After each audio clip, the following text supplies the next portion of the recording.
Con sus delicadas manos en las cuerdas y con la mente puesta en el irreemplazable don Efraín Cambaí Echeverría, Berta Rojas abría el concierto en esta institución.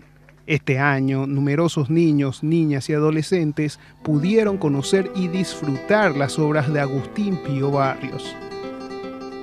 En el colegio en el cual estudió don Agustín Pío Barrios Mangoré adquiere una significación muy especial para mí, ¿no? Poder hablarles a estos chicos hoy de alguien que se registró en este colegio en 1901 y que de allí se fue a la conquista de sus sueños. Que su sueño era ser músico, era ser guitarrista. Y mira vos hasta dónde llegó nuestro gran Agustín Pío Barrios Mangoré. Me siento muy feliz, muy dichosa. Esto se hace porque los jóvenes lo hacen posible, porque los jóvenes todavía nos abren su corazón, nos escuchan y nos reciben y nos devuelven muchas enseñanzas que nos llevamos con nosotros, ¿verdad?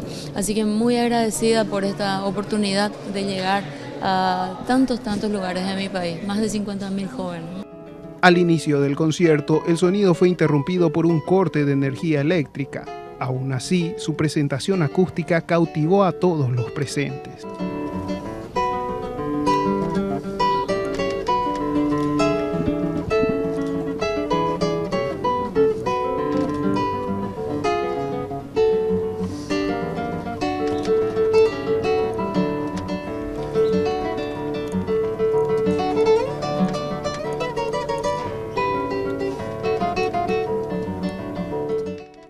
Los estudiantes expresaron que la presencia de Berta en el colegio les llenó de inspiración.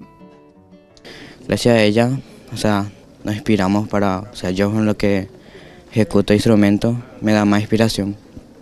Es todo un honor para el colegio en sí porque Berta Rojas, que recibió un Grammy a nivel, es reconocida a nivel mundial, recibió un Grammy y todas esas cosas.